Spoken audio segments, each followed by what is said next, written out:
அது ஒரு நன்றி கெட்ட ஒரு உணர்வை வெளிப்படுத்தி விடுமோ என்று நான் அச்சப்படுகிறேன். அது இல்லாம நன்றி உணர்வை கொஸ்டின் பண்ணக்கூடிய தகுதியெல்லாம் இங்க இருக்கக்கூடிய உறுப்பினருக்கு இல்ல. மாத்தி மாத்தி பேசிட்டு இருந்தவருக்கு 5 வருஷம் ஒருத்தர கூட்டணி மாறுவர் என்ன கொஸ்டின் கேட்கிறாரு அவரு. மாண்புமிகு பேரவைத் தலைவர் அவர்களே, மாண்புமிகு பேரவைத் தலைவர் அவர்களே, நான் சொல்லிடுறேன், சொல்லுங்க, நீங்க உட்காருங்க. மாண்புமிகு பேரவைத் தலைவர், இஸ்லாமிய மக்களுக்கு பாதுகாப்பு தரேன்னு சொல்லக்கூடிய இஸ்லாமிய மக்களுக்கு பாதுகாப்பு தரேன்னு சொல்ல உட்காருங்க உட்காருங்க உட்காருங்க உட்காருங்க உட்காருங்க உட்காருங்க உட்காருங்க உட்காருங்க. இவர்கள் என்ன முயற்சி செய்தால் அவங்க எல்லாம் சேர்ந்து திமுகவும் அதிமுகவும் சேர்ந்து ஆட்சி அமைக்க முயற்சி செய்தார்கள் என்பதை எதிர்த்து தான் வெளியே வந்தனர்.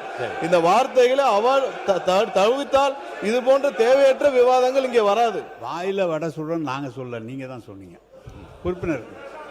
ஆனால் எங்களை பற்றி நீங்கள் சொல்லுகிற போது கார் ரேஸுக்கு 24 கோடி செலவு பண்ணீங்களா, அதெல்லாம் யாரப்பா காசு? சென்ற அரசு கஜானாவை தொடச்சி வச்சுட்டு போயிட்டாங்கன்னு இப்பெல்லாம் குறை சொல்லிட்டு இருக்கீங்க. எனவே உட்காருப்பா தம்பி, உட்காரு உட்காருங்க. கண்ட்ரோல் பண்ணுங்க, கண்ட்ரோல். வர்ணம் பூசுவதற்கு மட்டுமல்ல, உங்கள் வீட்டை பாதுகாக்கவும் ரூபிலெக்ஸ் பெயிண்ட்ஸ்.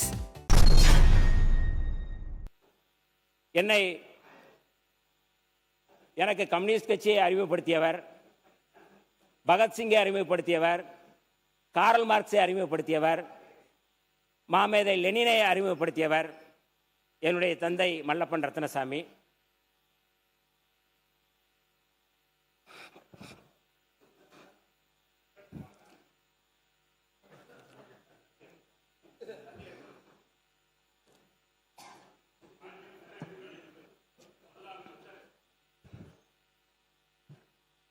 போராட்ட களத்தில் எப்போதும் என்னை ஊக்கப்படுத்தி வந்தவர். அவருக்கு இந்த நேரத்தில் என்னுடைய வீர வணக்கத்தை தெரிவித்துக் கொள்கிறேன். என்னுடைய தாயாருக்கும் என்னுடைய வீர வணக்கத்தை தெரிவித்துக் கொள்கின்றேன். அதே போல விடுதலை சிறுத்தைகளுக்கு உயிரூட்டிய எங்களுடைய அங்கனூர் தந்தை தொல்காப்பியன் அவர்களுக்கும் என்னுடைய வீர வணக்கத்தை தெரிவித்துக் கொள்கின்றேன். உங்களுடைய கோரிக்கைகளை சிறுமைப்படுத்தல வரவேற்கிறேன், பாராட்டுறேன், இன்னும் செய்யுங்கன்னு சொல்றோம். ஆனால் மற்றவர்களை தாழ்த்தி விடாதீர்கள். அது ஒரு நன்றி கெட்ட ஒரு உணர்வை வெளிப்படுத்தி விடுமோ என்று நான் அச்சப்படுகிறேன். மாண்புமிகு பேரவைத் தலைவர் அவர்களே, ஏற்கனவே இருந்த எந்த ஆட்சியும் குறை சொல்லாமல் கண்ணியமான முறையில் கான்ட்ரவர்சி இல்லாம இதுவரை 20 அறிவிப்புகள் சிறுபான்மை சமுதாயம் முதல் தடவை தான் அதில் பதிவு பண்றேன். ஏன் அவங்க தானே எந்திரிச்சு அட்டெண்டன்ஸ் போடுறாங்கன்னு எனக்கு தெரியல. அது இல்லாம நன்றி உணர்வை கொஸ்டின் பண்ணக்கூடிய தகுதியெல்லாம் இங்க இருக்கக்கூடிய உறுப்பினருக்கு இல்ல. ஃபர்ஸ்ட் ஏன்னா வாரம் பேசிட்டு இருக்கவர் என்னன்னா இது என்னன்னா, ரெண்டாவது போன வாரம் வரைக்கும் மாத்தி மாத்தி பேசிட்டு இருந்தவருக்கு 5 வருஷம் ஒருத்தர கூட்டணி மாறுவர் என்ன கொஸ்டின் கேட்கிறாரு அவரு. சொல்லுங்க, மக்கள் அது ஃபர்ஸ்ட் அவரு தரும் என்ன நன்றி அவரு. மாண்புமிகு பேரவைத் தலைவர் அவர்களே,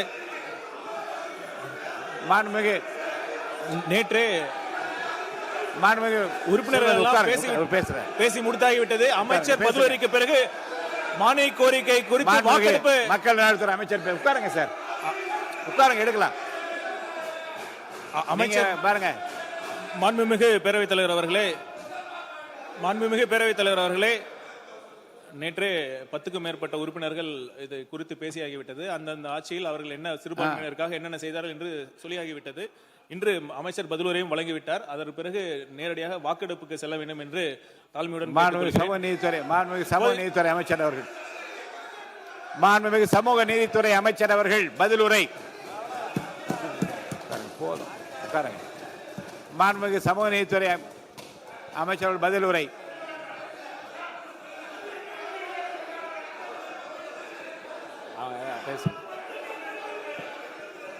மாண்புமிகு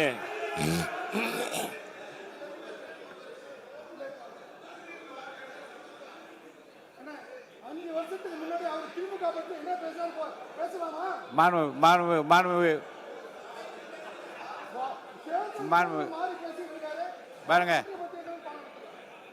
நான்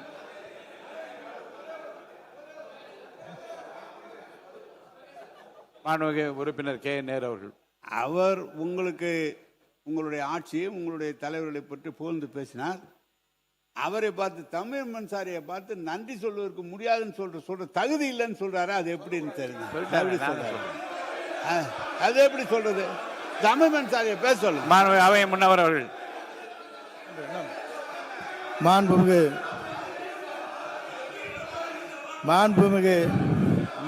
தலைவர் அவர்களே, அவை முன்னவர் நீங்க கேளுங்க. உட்கார் நான் சொல்லிடுறேன், சொல்லுங்க. நீங்க உட்காருங்க. உட்கார். மாண்புமிகு பேரவைத் தலைவர், அவை முன்னவர், மாண்புமிகு பேரவைத் தலைவர் அவர்களே, உட்காருங்க ப்ளீஸ். உட்காருங்க. அவை நீங்க அவை முன்னவர், மாண்புமிகு பேரவை அவை முன்னவர், அவை முன்னவர், அவை முன்னவர், அவை முன்னவர். யார் ஆங்கிலத்தில் யார் பேசுற சொல்லுங்க. என்ன விஷயம்? என்ன சொல்ல வரீங்க? உட்காருங்க. கொஞ்சம் உட்காருங்க. உட்காருங்க. உட்காருங்க. அவை மாண்புமிகு பேரவைத் தலைவர் அவர்களே, மாண்பு உறுப்பினர் அவர்கள் நீங்கள் நன்றி சொல்லி இருக்க வேண்டும் என்று தான் சொன்னாரே தவிர நான் இருங்க இல்ல. ஆகவே அவர் இல்ல ஆகவே இந்த பிரச்சனையை தொடர்ந்து சபையிலே இன்னைக்கு தான் கொஞ்சம் நல்லா இருக்குன்னு நினைக்கிறேன். இன்னைக்கு கண்டினியூ பண்ணிடாதீங்க ப்ளீஸ். அதனால கொஞ்சம் உதவிமாறு அன்போடு கேட்டுக்கொள்ளுங்க. மாண்புமிகு இருங்க, நான் சொல்லி இதை முடிவு சொல்றேன். மாண்புமிகு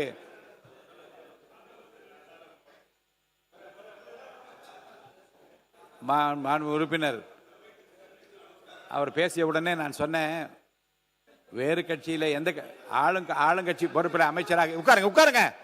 உட்காருங்க. உட்காருங்க. மாண்பு உறுப்பினர் உட்காருங்க.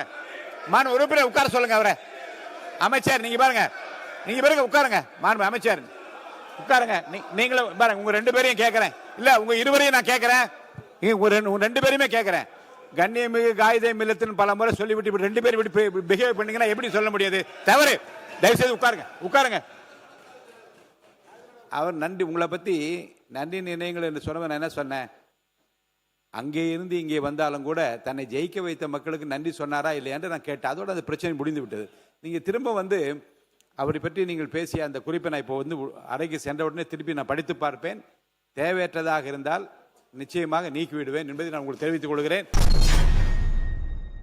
இஸ்லாமிய மக்களுக்கு எல்லாம் கொடுத்தாங்க இதை மட்டும் சொல்றாங்க. தமிழ்நாட்டில் காவல்துறை இருக்கு, பாத்தீங்கன்னா இப்போ எல்லா துறையும் இருக்கு. இஸ்லாமிய மக்கள் களத்தில் நின்று இது பண்றாங்க. தமிழ்நாட்டு மக்களுக்கு ஒன்றிய அரசாங்கத்தினால எந்த ஒரு விஷயம் முடிச்சிடறேன் சார். என்ன பேசவே விடாட்டி அப்படி நான் ஆதாரத்தோட பேசுறேன் சார். ஆதாரத்தோட பேசுறேன். மாண்பு உறுப்பினர் நீங்க இருங்க. நீங்க உட்காருங்க. இல்ல என்ன சொல்ல வரீங்கன்னு ஒரு வரியில பாருங்க. இஸ்லாமிய மக்களுக்கு பாதுகாப்பு தரேன்னு சொல்லக்கூடிய இஸ்லாமிய மக்களுக்கு பாதுகாப்பு தரேன்னு சொல்ல உட்காருங்க. உட்காருங்க. உட்காருங்க. உட்கார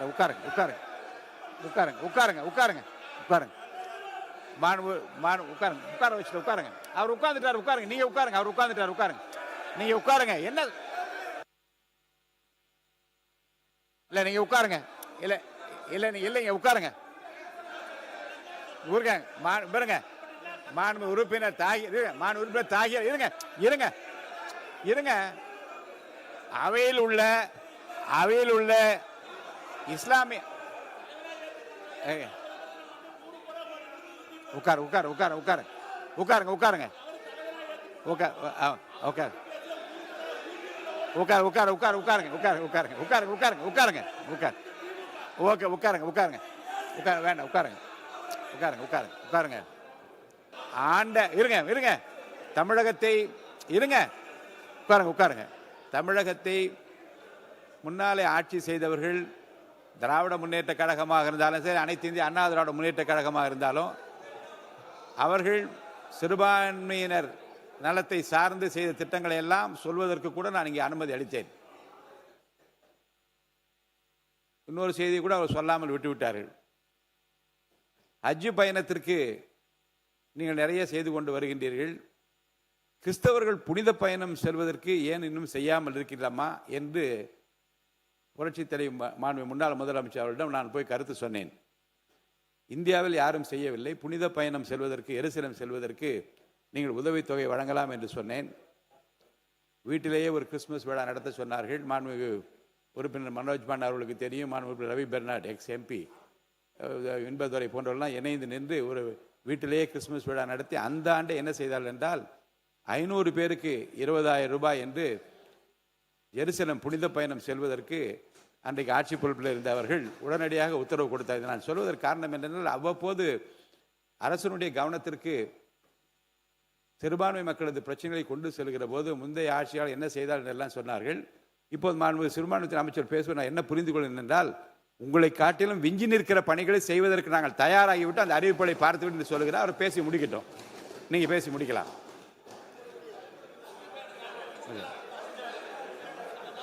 என்னது அதுதான் சொல்லிட்டீங்களே, நீங்க நிறைய சொல்வதற்கு அனுமதித்தனா இல்லை. பாருங்க, உங்கள் சார்பில் உங்கள் ஆட்சி சார்பில் செய்தெல்லாம் சொல்வதற்கு மாண்புமிகு அமைச்சர் முன்னாள் அமைச்சர் சொன்னதை அனுமதித்தேன், இந்த பக்கம் செய்த அனுமதித்தேன். இதை நீங்க இருங்க, நீங்கள் அனைவரும் செய்த திட்டங்களை எல்லாம் தாண்டி மிக சிறப்பான திட்டங்களை எல்லாம் செய்வதற்கு நாங்கள் தயாராகி கொண்டிருக்கிறோம், அதையெல்லாம் அறிவித்து விட்டேன் என்று அமைச்சர் சொல்லிவிட்டார். அதோடு போதுமானது. நீங்க முடிச்சிட்டீங்க இல்லையா? நான் என்ன சொல்றேன்னா, முந்தைய அரசுகள் செய்த நல்ல விஷயங்களையும் பாராட்டணும், நீங்களும் செஞ்சிருக்கீங்க, இன்னும் இதை விட சிறப்பாக செய்யுங்க, அதை நம்ம எதிர்பார்க்கிறோம். மாறாக நாங்கள் மட்டும்தான் எல்லாம் செஞ்சிருக்கோம், மற்றவங்களாம் யாருமே எதுவுமே செய்யல என்பது போல சொல்வது அது ஆரோக்கியமான அரசியலுக்கு உதவாது. அதே போன்று இடஒதுக்கீடு உள்ளிட்ட விவகாரங்களில் திராவிட கட்சிகள் செய்த சாதனைகளை மறக்க முடியாது. குறிப்பாக திராவிட முன்னேற்ற கழக அரசில் அந்த 3.5% இடஒதுக்கீட்டுக்கு இன்னல் வருகின்ற போது சிறப்பான அரசாணையை வெளியிட்டதும் முத்துவேல் கருணாநிதி ஸ்டாலின் அவர்களுடைய அரசு என்பதை இந்த நேரத்திலே பதிவு செய்ய கடமைப்பட்டிருக்கின்றேன். மீண்டும் நான் சொல்வது, உங்களுடைய கோரிக்கைகளை சிறுமைப்படுத்தல, வரவேற்கிறேன், பாராட்டுறேன், இன்னும் செய்யுங்கன்னு சொல்றோம். ஆனால் மற்றவர்களை தாழ்த்தி விடாதீர்கள், அது ஒரு நன்றி கெட்ட ஒரு உணர்வை வெளிப்படுத்தி விடுமோ என்று நான் அச்சப்படுகிறேன். இல்ல அவருக்கு பாருங்க, ஒரு விஷயம், முக்கியமான விஷயம், உட்காருங்கன்ற இல்ல, உங்களுக்கு அனுமதிக்கிறேன், உட்காருங்க, இருங்க. இல்லை நன்றி உணர்வு என்று பற்றி நீங்கள் சொன்னீங்க. மாண்புமிகு இல்லை நன்றி உணர்வோடு இருக்கும்னு சொன்னார். மாண்புமிகு அமைச்சர் அவர்கள் யாராலே வெற்றி பெற்றோம் என்பதை நினைவு கூர்ந்து இந்த அவையிலே அதை பதிவு செய்ததே ஒரு நன்றி உணர்வுடைய அடையாளம் தானே. மாண்புமிகு சட்டத்துறை அமைச்சர் உட்காருங்க, நீங்கள் உங்களை அனுமதிக்க போகிறேன், நீங்கள் கண்டிப்பாக பேசுங்க, உட்காருங்க, கண்டிப்பாக அனுமதிப்பேன். மாண்புமிகு பேரவைத் தலைவர்கள், இந்த நன்றி கெட்ட அப்படின்ற வார்த்தையை கண்டிப்பா மிகவும் தடித்த வார்த்தை இருக்காருன்னு சொல்லிட்டேன். ஏன்னா பேசுறப்ப மிகவும் தெளிவாக சொன்னார். எதனால யாருக்கெல்லாம் நன்றி சொல்லி வந்தார். ஐயா காதர் மைதீன் அவர்களும் பாத்தீங்கன்னா, நாங்கெல்லாம் கண்ணியமிகு காகிதமில்லத் அவர்களை பார்த்ததில்லை, ஆனால் நான் ஐயா காதர் மைதீன் அவர்களை நேரில் சந்தித்த பொழுது அவ்வளவு கண்ணியமாக என்ன நடந்தது என்று அவர் எல்லாத்துக்கும் சொன்னார். எதனால் அவர் கூட்டணி விட்டு வெளியே வந்தார், எதனால இவங்கெல்லாம் சேர்ந்து திமுகவையும் அதிமுகவும் சேர்ந்து பந்திப்போம் எல்லாம் சொன்னார். சொல்லிட்டு தான் வெளியே வந்தார். ஏதோ நன்றி கெட்ட தனமாக அப்படிலாம் இல்லை. இவர்கள் என்ன முயற்சி செய்தார்கள், அவங்க எல்லாம் சேர்ந்து திமுகவும் அதிமுகவும் சேர்ந்து ஆட்சி அமைக்க முயற்சி செய்தார்கள் என்பதை எதிர்த்து தான் வெளியே வந்தனர். இந்த வார்த்தைகளை அவர் தவிர்த்தால் இது போன்ற தேவையற்ற விவாதங்கள் இங்கே வராது. அதையெல்லாம் தெளிவா அவர் பத்திரிகையில பேட்டியில சொல்லிட்டு தான் வந்தார். அதனால தேவையற்ற வார்த்தைகளை தவிர்த்தாலும் இது போன்ற விவாதங்கள் வராது. தெளிவாக இந்த அவையும் தெளிவாக செல்லும் என்பதை தெரிவித்துக் கொள்கிறோம். இனி ஒரு முடிவு, இனி சம்பந்தப்பட்ட உட்காருங்க, ஒரு முடிவு சொல்லிடுறேன், உட்காருங்க. இனி மாண்புமிகு அமைச்சர் எந்த துறையை சார்ந்த அமைச்சர் பதிலளித்துக் கொண்டிருக்கிறாரோ அந்த துறை சார்ந்த அமைச்சருக்கு பதிலளிக்கிற வாய்ப்புக்கு தான் முன்னுரிமை வழங்கப்படும். அந்த வகையில் நம்முடைய மாண்புமிகு சிறுபான்மைத்துறை அமைச்சர் அவர் பேசி முடித்து விட்டார்கள். இஸ்லாமிய சமுதாயத்தைச் சேர்ந்த சட்டமன்ற உறுப்பினர் அந்த வாய்ப்பை நான் தந்து கொண்டிருக்கிறேன். முன்னாள் அமைச்சர் மெய்யநாதன் அவர்களுக்கு வாய்ப்பு தர வேண்டும் கேட்டு அவருக்கு வாய்ப்பு நான் தருகிறேன். நீங்க பேசுங்க. இங்கு மாண்புமிகு முதலமைச்சர் அவர்கள் ஆட்சியாளராக இருந்து உங்கள் அத்தனை சட்டமன்ற உறுப்பினர்களுக்கும் எங்களுக்கு கேட்காமலேயே கார் கொடுப்பேன் என்று சொன்னார். ஆனால் கொடுத்தார். கொள்ளேன் என்றால் அதனிடம் உயர்நன்று என்பதை இந்த நாட்டு மக்களினுடைய விவசாய பெருங்குடி மக்கள் எங்களுடைய விவசாய கடனை முழுமையாக தள்ளுபடி செய்யவில்லை. இந்த நாட்டிலே கொடுக்கப்பட்டிருக்கக்கூடிய திட்டங்கள், மீனவ சகோதரர்களுக்கு 20,000 ரூபாய் நிவாரணத் தொகை கொடுக்க வேண்டும் என்று சொன்னார்கள். எல்லாரும் வாயிலே தான் வடை சுடுவார்கள். ஆனால் நான் வந்தால் அடுத்த நிமிடம் இந்த மீனவ சமுதாய மக்களினுடைய பிரதிநிதியாக முதல் கையெழுத்தாக அது இருக்கும் என்பது காணல. இந்த இடத்துல காரை வாங்கி என்ன செய்ய போறோம்?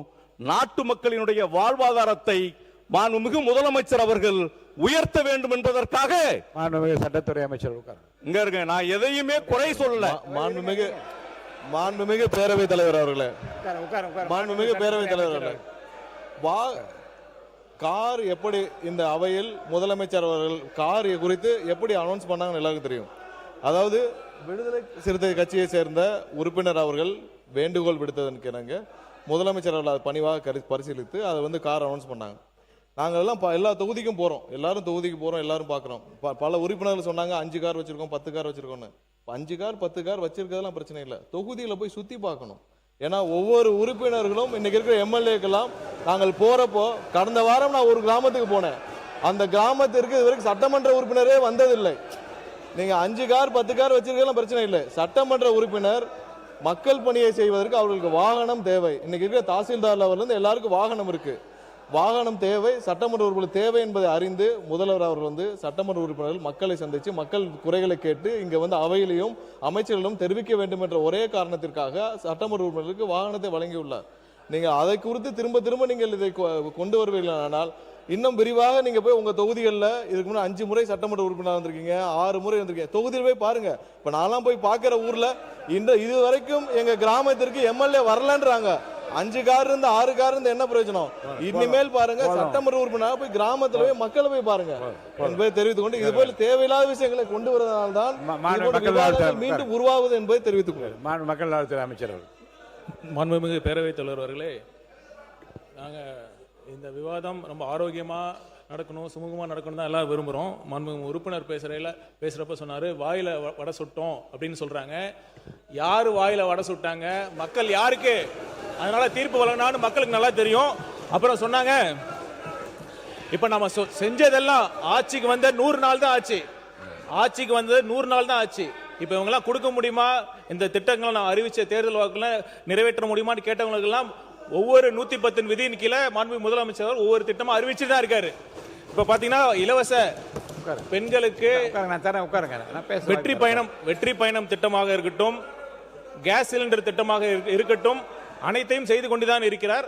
இன்னொரு விஷயம் நான் சொல்லிக்கொள்ள விரும்புறேன். நான் எல்லாம் படிச்சு பார்த்தேன், கொள்கை விளக்க அறிக்கையை படிச்சு பார்த்தேன், எதுவுமே புதுசா இல்லைன்னு பாத்தீங்கன்னா, இப்ப பாத்தீங்கன்னா இந்த ஆட்சி அதிகாரங்கிறது தொன்று தொட்டு இருக்கு.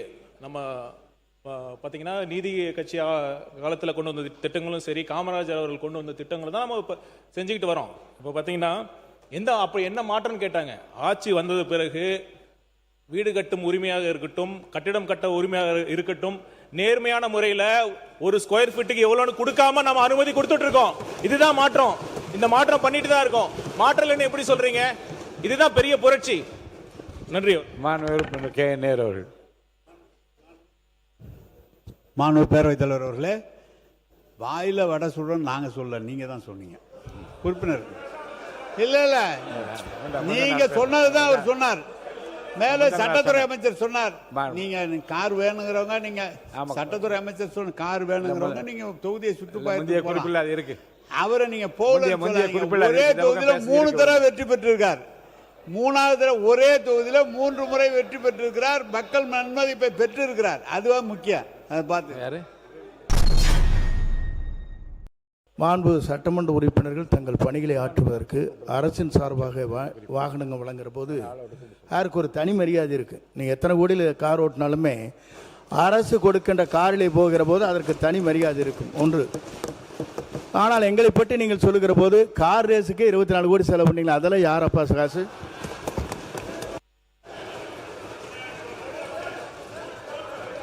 உறுப்பினர் மார்க்கண்டேயன் பேசுறாரு. உறுப்பினர் மாண்புமிகு கே நேரு அவர்கள். அமைச்சர் என்ன சொன்னீங்க? 24 அவை முன்னவர் உட்காருங்க. அவை முன்னவர் கார் ரேஸுக்கு 24 கோடி செலவு பண்ணி அது எந்த பணம்னு கேட்டேன். கே நேரு அவர்கள். ஸ்போர்ட்ஸ் மினிஸ்டர் அமைச்சர், அவர் ஸ்போர்ட்ஸ் மினிஸ்டர் செஸ் நடத்தினாரு, ஹாக்கி நடத்தினாரு. அது மாதிரி தான் வெளிநாட்டில் இருக்கிறது மாதிரி இங்க இருக்கிற கார் நடத்தினாரு. கார் நடத்த நீங்க 20 இல்ல நான் சொல்றேன் கேளுங்க. நீங்க கார் நடத்தின உட்காருங்க. உட்காருப்பா தம்பி, உட்காருங்க. அவையை முன்னவர் கண்ட்ரோல் பண்ணுங்க, கண்ட்ரோல் பண்ணுங்க. உட்காருங்க, உட்காருங்க, உட்காருங்க, உட்காருங்க, உட்காருங்க, உட்காருங்க, உட்காருங்க. மாண்பு அவை முன்னவர், அவை முன்னவர் உட்கார சொல்லுங்க. எங்க அரசு கொறடா எங்க? அரசு கொறடா. பேரவைத் தலைவர் அவர்களே, அரசு கொறடா எங்க பாக்குறீங்க? இங்க அரசு மாண்பு கொறடா கண்ட்ரோல் பேரவைத் பண்ணுங்க. உட்கார தலைவர் சொல்லுங்க எல்லாரையும். அவர் உட்கார ஸ்போர்ட்ஸ் சொல்லுங்க. மினிஸ்டர் இல்லைன்னு சொல்ல, அவர் விளையாட்டுத்துறை அமைச்சராக இருந்தார், அதனால செய்தார்னு சொன்னீங்க. இதுக்கெல்லாம் 24 கோடி செலவு பண்றவர் சட்டமன்ற உறுப்பினருக்கு வாகனம் வாங்கி தருவதை பற்றி நீங்கள் பேசுவது எவ்வளவு நிலையில இருக்கிறீர்கள் என்பதுதான் என்னுடைய கேள்வி.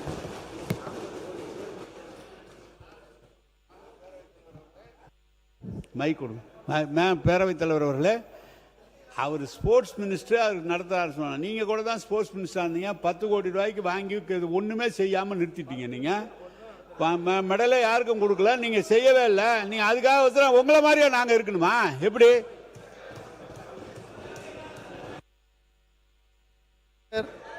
இல்ல நீங்க ஆதார் இருந்தா சொல்லுங்க. இப்ப நீங்க செய்யலன்னு சொல்லுங்க. இருங்க, கார் ரேஸ்க்கு நீங்க செலவு பண்ணியான்னு சொல்லுங்க. அவை முன்னவர் பேசுங்க.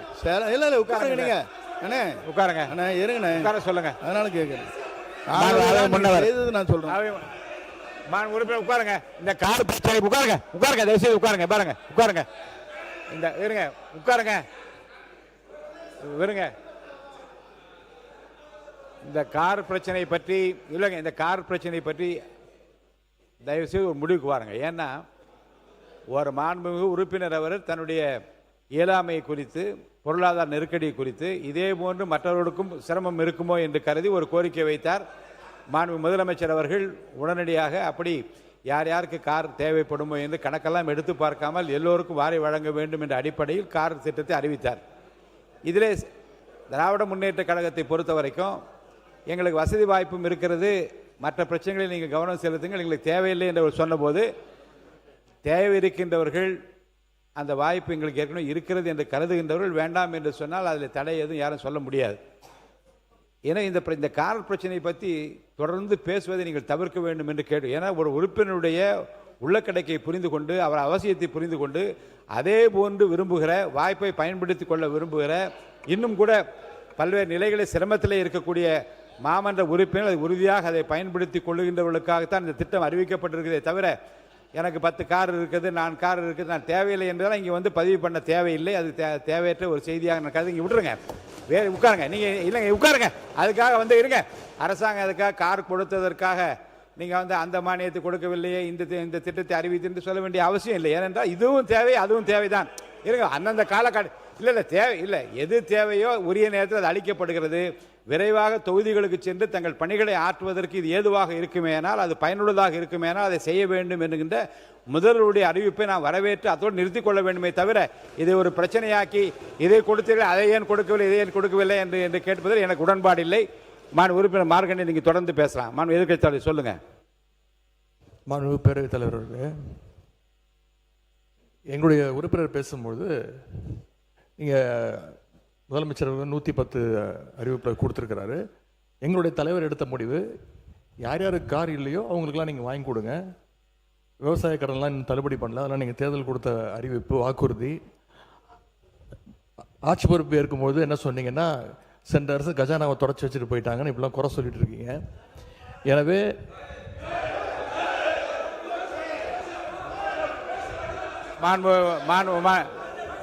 பாருங்க, இந்த ஒன்று சொல்லிடுறேன். இந்த பக்கமா இருங்க, அமைதியா இருங்க. நீங்க மாண்பு அமைச்சர், நீங்க கூட பேசக்கூடாது. மாண்பு அமைச்சர், இந்த பக்கமாக இருந்தாலும் சரி, அந்த பக்கமாக எந்த பக்கத்தில் இருந்து தேவையற்ற குரல் வந்தால் நடவடிக்கைக்கு உள்ளாவில் என்று நான் மீண்டும் மீண்டும் எச்சரிக்கை விரும்புகிறேன். மாண்பு எதிர்க்கட்சி தலைவர் பேசினா ஒரு மரியாதை கொடுத்து அவர் பேச அனுமதியுங்கள். அவை முன்னவர் பேசினா அவர் பேசுகிற போதே நீங்கள் தான் எழுந்திருக்கிறீர்கள், முறையல்ல. மாண்பு எதிர்க்கட்சி தலைவர் நீங்கள் சுருக்கமாக கருத்து சொல்லுங்க. எனவே எங்களுடைய திராவிட முன்னேற்ற கழகம் எடுத்த ஸ்டாண்ட் வந்து, அரசு வந்து கண்டிப்பாக யாருக்கெல்லாம் கார் தேவையோ அந்த நிலைமையில் இருக்கிறவங்களும் வாங்கி கொடுங்க, திராவிட முன்னேற்ற கழக உறுப்பினர்களுக்கு தேவையில்லை என்று நாங்கள் தெளிவாக சொல்லிவிட்டோம். நீங்களும் கார்லாம் யாரும் வாங்கக்கூடாதுன்னு நாங்கள் யாரும் சொல்லவே இல்லை. கார் வாங்கிக்கோங்க, எல்லா தொகுதியும் சுற்றுங்க. எங்களுடைய சட்டமன்ற உறுப்பினர் இல்லை, காரை சுற்றி அந்த விவாதம் வேண்டாம் என்று நான் சொல்கிறேன். எங்களுடைய சட்டமன்ற உறுப்பினர் தொடர்ந்து 3வது முறையாக தொகுதியில் நின்று மக்களுடைய வாக்குகளை பெற்று ஜெயிச்சுட்டு வந்திருக்கிறார். இன்னும் அவரை கொச்சைப்படுத்தி பேசக்கூடாது. அதே போல் இங்கே ஒரு கார் ரேஸை பற்றி இங்கே ஒரு ஆர்குமெண்ட் வருது, ஒரு பேச்சு வருது. இது வந்து நீங்கள் அது வந்து ஒரு இன்டர்நேஷ்னல் ரேஸ். அது முதலாக ஏசியாவிலே முதல் முறையாக சிட்டிக்குள்ள இரவு நேரத்தில் நடத்தி காட்டுவோம் அப்படின்னு நடத்தி காட்டினோம். இதை தடுப்பதற்கு அப்பொழுது பல பேர் கோர்ட்டுக்கெல்லாம் போனாங்க. இது பாதுகாப்பு இல்லை, இது போல் ரொம்ப ஸ்பீடாக போகும் காரெல்லாம், அதெல்லாம் நிப்பாட்டணும்னு எவ்வளோ முயற்சி பண்ணாங்க. ஆனால் அவங்களெல்லாம் கோர்ட் வந்து கடுமையாக கண்டிச்சுது. இது வந்து ஒரு இன்டர்நேஷ்னல் ஈவெண்ட்டை வந்து நீங்கள் தடுத்து நிப்பாட்டுறது முயற்சி செய்கிறீங்க, இதை நீங்கள் நடத்த வேண்டும் என்று வெற்றிகரமாக எங்களுடைய ஆட்சியில் அதை நடத்தி காட்டணும். கார் ரேஸை கொச்சைப்படுத்துவது நீங்கள் எங்களை கொச்சைப்படுத்தவில்லை, அந்த விளையாட்டு வீரர்களை நீங்கள் கொச்சைப்படுத்துவீங்க. மக்கள் நலத்துறை அமைச்சர் அவர்களே, இப்போ கார் கொடுத்தது அரசுக்கு இப்போ மாதிரி நிதி பற்றாக்குறை இருக்குது, கார் கொடுத்துருக்கீங்க அப்படின்னு தவிர்க்கலாம்னு நீங்கள் சொன்னீங்க. சென்ற ஆட்சியில் நீங்கள் நிதி பற்றாக்குறை காரணமாக தான் மகளிர் உரிமை தொகை கூட லேட்டாக ரொம்ப 24 மாதம் கழித்து தான் நீங்கள் அறிவிச்சிங்க. என்ன சொல்ல வரேன்னா, அப்போ நிதி பற்றாக்குறை இருக்குன்னு தெரிஞ்சும் அரசு செலவில் கலைஞர் அவர்களுக்கு கடலில் பேனா வைக்கலான்னு சொன்னீங்கல்ல, அந்த திட்டம் மட்டும் எப்படி சார்? அதனால ஒவ்வொரு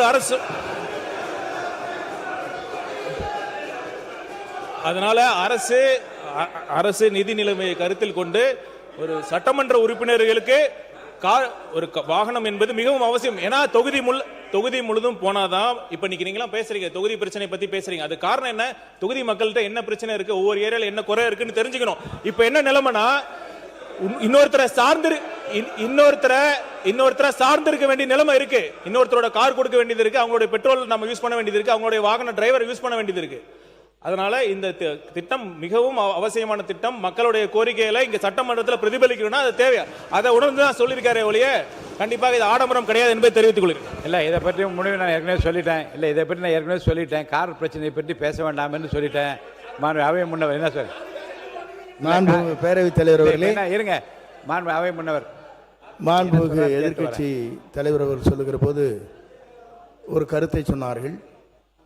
நான் நிதியை பற்றி சொன்னேனே தவிர வீரர்கள் வந்து கொச்சைப்படுத்துவதை போல் என்று வார்த்தைகள் நீங்கள் சொல்லியிருப்பது அவை குறிப்பிலிருந்து நீங்கள் தயவு கூர்ந்து இல்லை, எந்த வீரர்களை பற்றி நாங்கள் கொச்சைப்படுத்தவில்லை.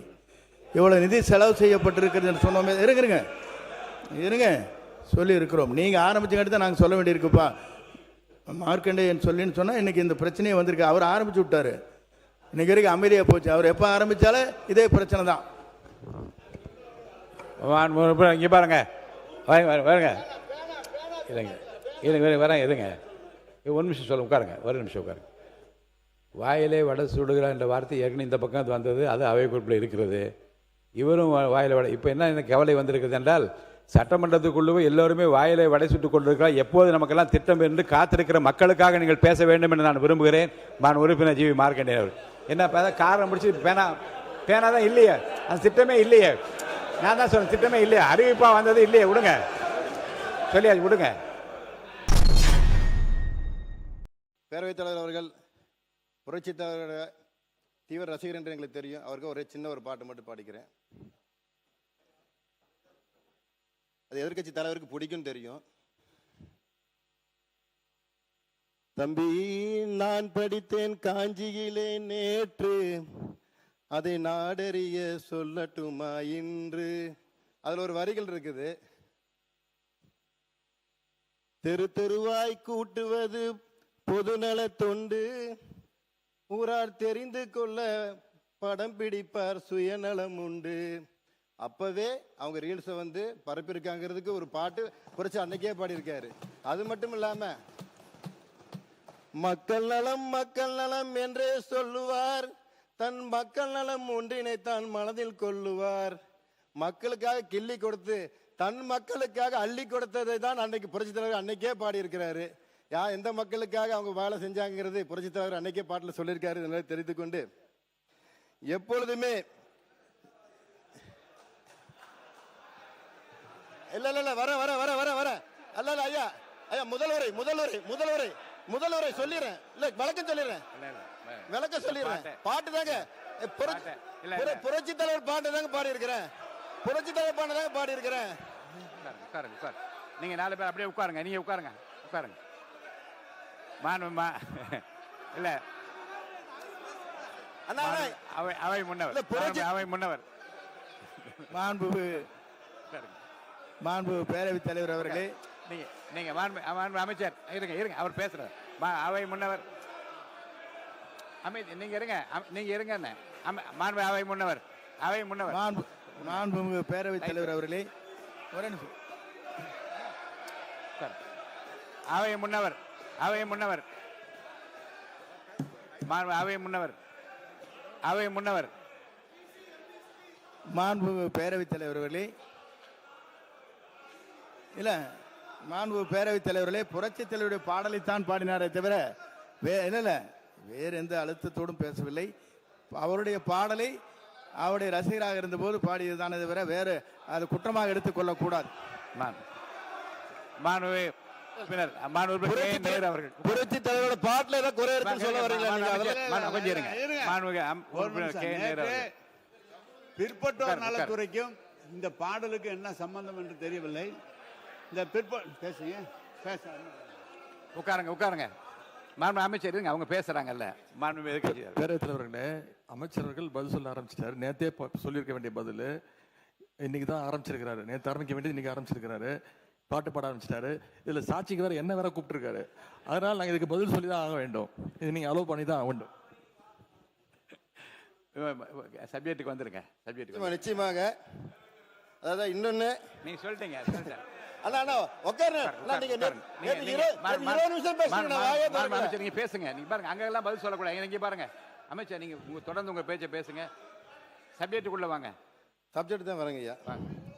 பேரவைத் தலைவருங்க ஐயா, உங்களுக்காக தான் பாருங்க. நீங்க எவ்வளவு அழகா சப்போர்ட் பண்ணி அமைச்சர் குறுக்க பேசாம பதிலுக்கு வாங்க. அப்புறம் கிளைமேக்ஸ் முன்னாடியே சொல்லிட்டீங்கன்னு சொன்னாங்க. நகைச்சுவை வைக்க தான் சொல்றேன், தப்பாலாம் இல்லை. முன்னாடி கிளைமேக்ஸ் சொல்லிட்டீங்களே, எப்போ எப்படி படம் ஓடாதுன்னு சொல்றீங்களான்ட்டு. எல்லாருக்குமே தெரியும் இந்த படத்தோட ஹீரோ யாருன்னு. எங்க படம் எப்படி ஓடணும் உலகத்துக்கே தெரியும். நாங்க சொல்லிதான் தெரியும்னு அவசியம் இந்த உலகத்துக்கு இல்லை. எங்க படத்தோட ஹீரோ யாருன்னு உலகத்துக்கே தெரியும். பேரவைத் தலைவர்களே, நம்முடைய சோழவந்தானுடைய சட்டமன்ற உறுப்பினர் ஒரு செய்தி இங்கே சொன்னார்.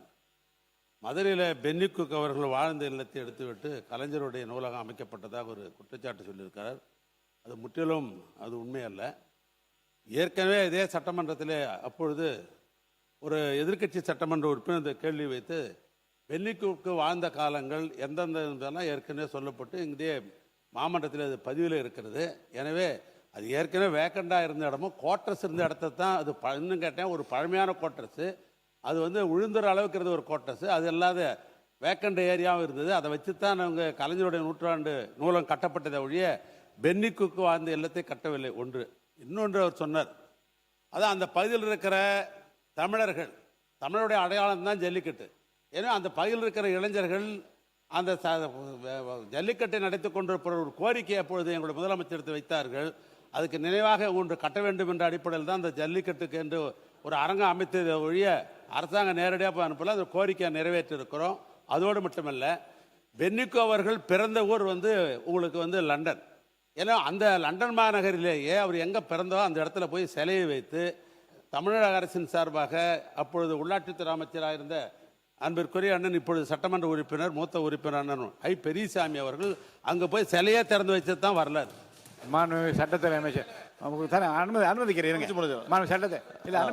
அனுமதிக்கிறேன்.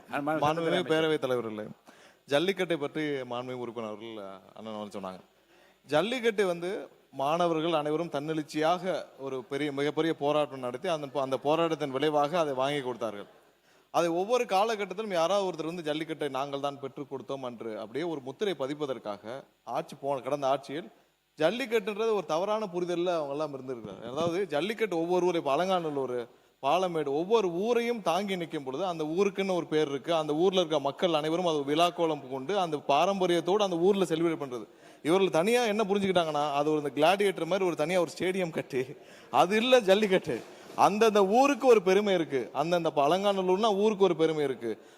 அவனியாபுரம்னா அவனியாபுரம் ஊருக்கு அந்த ஊரில் அந்த ஊர் மக்களோடு சேர்ந்து அந்த ஜல்லிக்கட்டு கொண்டாடுறது அந்த ஊருக்கு ஒரு பெருமை. அந்த மக்கள் அனைவரும் சேர்ந்து ஒரு விழா கோலமாக அந்த ஜல்லிக்கட்டை கொண்டாடுவது. வெளியில ஊருக்கு சம்பந்தமே இல்லாத ஒரு இடத்துல ஒரு ஸ்டேடியத்தை கட்டி என்ன கிளாடியேட்டரா கொண்டு போய் எல்லாரும் முட்டி பார்க்கறதுக்கு, அது அந்தந்த ஊருக்கு ஒரு பெருமை, அது அங்க மக்கள் கொண்டாடுவது. இதெல்லாம் சேர்ந்து அந்தந்த ஊர் மக்கள் எல்லாம் சொல்லுவது, எங்கள் ஊரில் வந்து ஜல்லிக்கட்டு பண்ணாதான் எங்க ஊருக்கு பெருமை. நீங்க வெளியில போய் சம்பந்தம் இல்லாம எல்லா ஊரையும் கொண்டு போய் அங்க வச்சு பண்றதுக்கு இது கிளாடியேட்டர் இல்ல. அந்த ஊருக்கு ஒரு பெருமை, பாரம்பரியமா எப்படி செஞ்சார்களோ அந்த வழக்கத்தில் செய்யுங்கன்னு தான் கேட்டுக்கிறாங்க. அதை தான் அவரும் வந்து சொல்லியிருப்பார்னு நினைக்கிறேன்.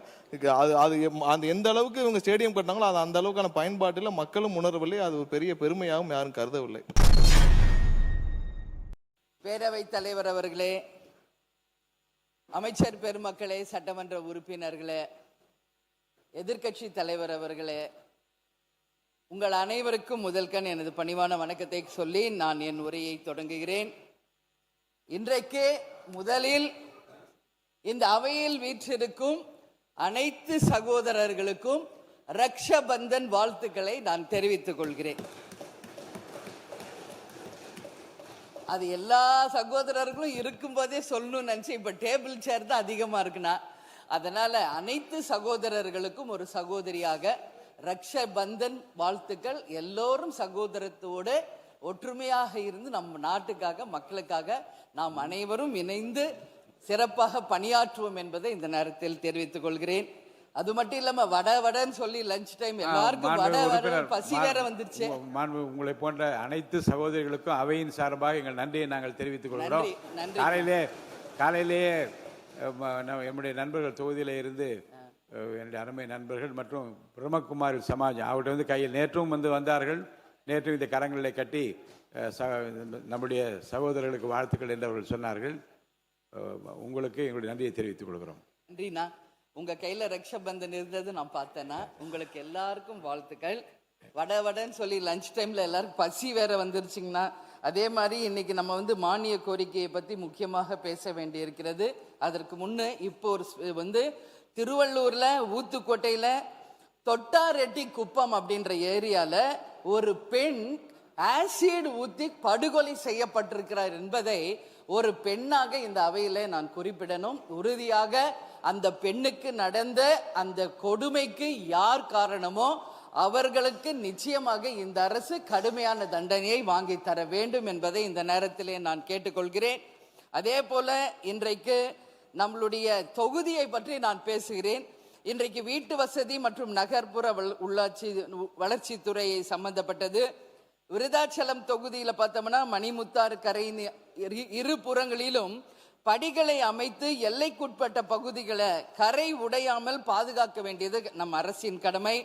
விருதாச்சலம் பகுதியில் இருக்கின்ற தெப்ப குளத்திற்கு செல்கின்ற நீர்ப்பாதைகள் அத்தனையும் ஆக்கிரமிக்கப்பட்டு இருக்கிறது. அதை சரி செய்து அந்த குளத்திற்கு செல்லும் நீரை சரி செய்யணும் சொல்லி நான் கேட்டுக்கிறேன்.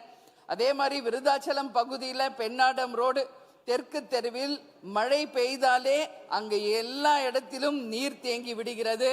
மழை நீர் வடிகால் வசதியை செய்து பாலங்கள் அமைக்கப்பட்டு அந்த மக்களுக்கு நீங்கள் நிச்சயம் இந்த அரசு உதவி செய்ய வேண்டும்.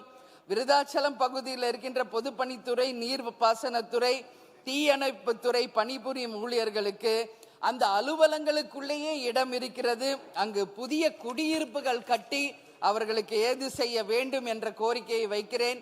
விருதாச்சலம் பகுதியில் 30 ஆண்டுகளுக்கு மேல் பட்டா பெற்று இபி சர்வீஸ் பெற்று வீடுகள் கட்டி வசித்து வருவோர் திடீரென நீர்நிலை ஆக்கிரமிப்பு என்று சொல்லி அகற்றுகின்ற ஒரு நிலை இருக்கிறது.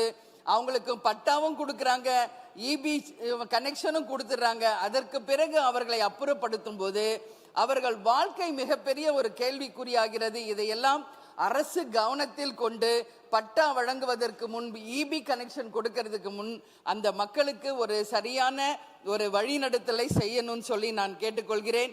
விருதாச்சலம் பகுதியில் பூதாமூரில் அமைந்துள்ள வீட்டு வசதி வாரிய குடியிருப்புகள் மிகவும் சேதமடைந்த நிலையில் இருக்கிறது. அதை அப்புறப்படுத்தி குடியிருப்புகள் கட்டித்தர அரசு நடவடிக்கை எடுக்க வேண்டும் என்று கேட்டுக்கொள்கிறேன். விருதாச்சலம் பகுதியில் வடவாடி, மங்களம்பேட்டை போன்ற ஊர்களில் வீட்டு வசதி வாரிய குடியிருப்புகள் கட்டுவதற்கு அரசு நடவடிக்கை எடுக்க வேண்டும் என்றும் கேட்டுக்கொள்கிறேன். மனைப்பிரிவு அங்கீகாரம், கட்டிட அனுமதி பெறும் முறையில் ஏற்படும் தாமதங்களை விசாரித்து அரசு நடவடிக்கை எடுக்க வேண்டும். விருதாச்சலம் பகுதியில் உள்ள மணிமுத்தாறு நதியில நகர கழிவுகள் கலந்து அந்த குப்பை கூளங்கள் கொட்டி மணிமுத்தாறு முழுவதும் சேதமடைகின்ற ஒரு நிலைமையில் இருக்கிறது. அந்த மாசுபடுவதை தடுத்து அந்த மணிமுத்தாரை பாதுகாத்து தர வேண்டிய சொல்லி அரசு கிட்ட கேட்டுக்கிறேன். விருதாச்சலம் நகர பகுதியில் ஆர்மிட் திட்டத்தின் கீழே பாதாள சாக்கடை திட்டம் செயல்பட அரசு நடவடிக்கை எடுத்து தர வேண்டும் என்ற கோரிக்கையை வைக்கிறேன். விருதாச்சலத்தில் இருக்கின்ற நகராட்சிக்கு உட்பட்ட 2வது வார்டு புதுக்குப்பம் பகுதியில் பட்டா இருந்தும் அங்கு அளந்து விடப்படாததுனால இன்றும் அந்த மக்களுக்கு அந்த நியாயம் கிடைக்காத வகையில் இருக்கிறது. விருதாச்சலம் தொகுதியில தூய்மை பணியாளர்களும் மக்கள் நல பணியாளர்களும் இருக்காங்க. அவங்களுக்கு உரிய வீட்டு வசதி வாரியம், சம்பள உயர்வு, பாதுகாப்பு, மருத்துவ காப்பீடு போன்றவற்றை கொடுத்து ஏழ்மை நிலையில் இருக்கும் தூய்மை பணியாளர்களை இந்த அரசு காக்க வேண்டும் என்று கேட்டுக்கொள்கிறேன். அதே மாதிரி ஆட்டோ, டாக்ஸி போன்று அதை தொழிலாக நம்பியிருக்கும் பணியாளர்களுக்கு உரிய பாதுகாப்பு, வேலை வாய்ப்பு மற்றும் அனைத்து வசதிகளையும் அரசு ஏற்படுத்த வேண்டும் என்று அரசின் கவனத்திற்கு நான் கொண்டு வருகிறேன். வீட்டு வசதி துறையின் மூலம் விருதாச்சலம் நகரம், வேப்பூர், மங்களம்பேட்டை போன்ற நகரங்களில் புதிய கோட்ரஸ் கட்டி தர வேண்டும் என்றும் அரசுக்கு நான் கோரிக்கை வைக்கிறேன். அதே போல அங்கு பாதாள சாக்கடை திட்டம் ஏற்கனவே நடைமுறையில் இருக்கு. ஆனா இன்னும் அது சரியாக செய்து தர முடியல. அதை உடனடியாக அரசு கவனத்திலே கொண்டு அந்த பாதாள சாக்கடை திட்டத்தை சரி செய்து கோயில் மாநகரமான விருதாச்சலம் நகரத்தை நீங்கள் மிகவும் சுத்தம் சுகாதாரமான ஒரு கோயில் நகரமாக மாற்றி தர வேண்டும் என்றும் இந்த நேரத்திலே நான் கேட்டுக்கொள்கிறேன். பேரவை தலைவர் சொன்னது போல நம்ம வடன்னு சொல்றோம், அந்த வடை திட்டங்களாக மக்களுக்கு போய் சேருகின்ற அந்த வகையிலே இருக்க வேண்டும் என்பதை இந்த நேரத்திலே கூறி, தம்பி ஆதவ் அர்ஜுன் இல்லை இன்னைக்கு சீக்கிரம் 1:30க்கு முடிச்சிருவோம் நீங்க சொன்னீங்க, முடிஞ்சிரும் நினைச்சேன். ஆனாலும் இது எக்ஸ்டென்ஷன் ஆகிட்டு இருக்கு. ஸோ அனைத்து சகோதரர்களுக்கும் நான் வாழ்த்து சொல்றேன். எனவே இந்த அவையில உங்களுக்கு எல்லாருக்கும் இந்த நேரத்தில் நான் நன்றி கூறி எனக்கு வாய்ப்பு கொடுத்த அவைத்தலைவருக்கு சொன்னதுக்கு முன்னாடி 10 நிமிஷத்துக்கு முன்னாடி விடைபெறுகிறேன். நன்றி, வணக்கம். அவை முன்னவர் சரியாக 10 நிமிஷம் நீங்க முடிச்சீங்க. உங்க மாதிரி எல்லாரும் முடிச்சிட்டாங்க. ரொம்ப மகிழ்ச்சியா இருக்கு. 6 நிமிஷம் முடிச்சிட்டாங்க. 6 நிமிஷம் முடிச்சிருக்கீங்க. மற்றற்ற மகிழ்ச்சி. 10 நிமிஷம் தான் கேட்டீங்க, 6 நிமிஷம் முடிச்சிருக்கீங்க. நீங்க ஒரு இடத்தில் பட்டாக்கள் வழங்கப்பட்டிருக்கிறது, இடத்தை மார்க் செய்யவில்லை என்று சொன்னீர்கள். 15 நாட்களுக்கு அது உரிய நடவடிக்கை மேற்கொள்ளப்படும். உறுப்பினர் மாண்புமிகு பேரவைத் தலைவர் அவர்களே, 100 நாள் தான் ஆச்சு. நாங்கள் எல்லாமே செய்யறதுக்கு ரெடியாக இருக்கிறோம், தயாராக இருக்கோம், செய்ய போகிறோம். நீங்கள் அண்ணன் பேசினார், இதையெல்லாம் செயல்படுத்தணும்னு. அவரை எங்களுடைய அறிக்கையை படித்ததுக்கு நான் ரொம்ப அவருக்கு நான் நன்றியை தெரிவிச்சுக்கிறேன். எல்லாமே என்னென்ன சொல்லுங்கண்ணா, இல்லை எல்லாமே நாங்கள் கண்டிப்பாக எல்லாமே செஞ்சுருவோம். அதில் எந்த மாற்று கருத்துமே உங்களுக்கு இருக்க வேணாம். இப்போ சிலிண்டரு நீங்கள் பார்த்தீங்கன்னா முடியாது, நீங்கள் கொடுத்தோம், இதுமாரி எல்லாமே பண்ணிவிடுவோம். அதனால் அவர் அதை அப்படியே லிஸ்ட்டு படித்தார்ல, இது இதுன்னு மீண்டும் மீண்டும் அவருக்கு நாங்கள் எங்களுடைய கட்சி சார்பாகவோ எங்கள் அரசு சார்பாக நான் நன்றியை தெரிவிச்சுக்கிறேன். மாண்புமிகு உறுப்பினர் கே நேரு, முன்னாள் அமைச்சர். மாண்புமிகு பேரவைத் தலைவர் அவர்களே, நினைவுபடுத்திட்டே இருக்கிறது தான் எதிர்கட்சியினுடைய வேலை. நினைவுபடுத்துகிறோம், நீ செஞ்சால் சந்தோஷம். மாண்புமிகு அமைச்சர், மாண்புமிகு அமைச்சர், நீங்கள் சொல்கிறது எல்லாமே கரெக்டு. ஆனால் ஒன்றே ஒன்றுண்ணே, எங்கள் தலைவர் தளபதியை மக்கள் எந்த அளவுக்கு நேசிச்சாங்கன்றது ஒரு சின்ன விஷயத்தையும் சொல்லிடுறேன். அதெல்லாம் கண்டிப்பாக அவர் சொன்ன திட்டங்கள் எதெல்லாம் அறிவிச்சோமோ அதெல்லாம் கண்டிப்பாக முதலமைச்சர் அறிவிப்பார். 2016 ஒரு சட்டமன்ற உறுப்பினர் தேர்தலில் நின்னார். தேர்தலில் நிற்கும் போது பார்த்திங்கன்னா அவர் அந்த நேரத்தில் அவருக்கு அந்த வாய்ப்பு வரலை. அப்போ அவங்க பொண்ணு ரொம்பவே 2-3 நாளாக சாப்பிடாம கஷ்டப்பட்டு, என்னப்பா இப்படி நம்ம மக்கள் நமக்கு ஓட்டு போடலையே அப்படின்னு கஷ்டப்பட்டுச்சு.